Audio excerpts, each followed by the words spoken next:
जय भीम, जय बोलने वासियों को जोहार।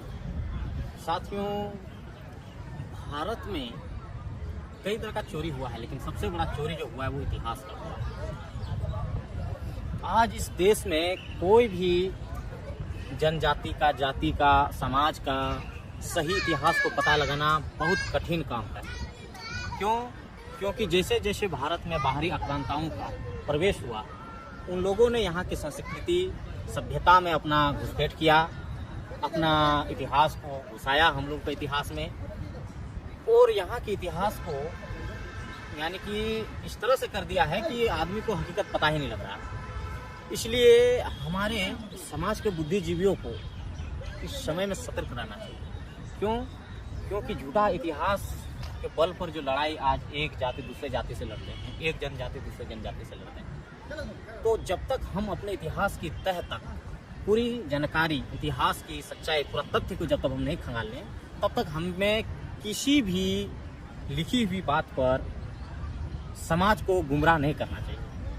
क्योंकि बाहरी आक्रांताओं ने हमारे बीच में विवाद खड़ा करने के लिए, हमारे लोगों को लड़वाने के लिए कई तरह के षड्यंत्र रचे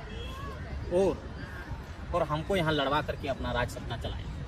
वो ताकतें जो 1600 ईसा पूर्व भारत में जो ताकत आई, वो अभी भी वर्तमान में अपनी राज सत्ता को स्थापित की। इसलिए हम लोगों को उन ताकतों के, उन विदेशी लोगों के षड्यंत्र को समझना होगा। क्योंकि इस देश में वो काबिज है, जो बहुत ताकत और शक्ति के साथ काबिज है।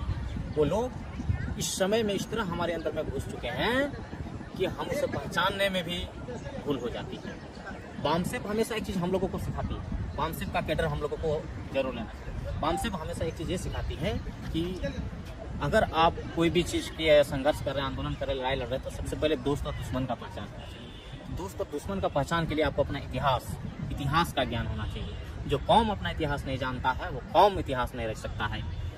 क्योंकि इतिहास को आप नहीं जानते हैं तो आपको पता नहीं चलेगा वो कौन लोग थे जो हमारे महापुरुषों का हत्या किया, हमारी संस्कृति सभ्यता को नष्ट किया, सिंधु घाटी जैसी सभ्यता को नष्ट किया, और हम लोगों को अपने ही देश में गुलाम रहने जैसे मजबूर किया। गले में हार्डी, पीठ पीछे झाड़ू, कई तरह के जो शोषण हमारे साथ हुए। तो इसलिए हम लोगों को अपना इतिहास जानना होगा।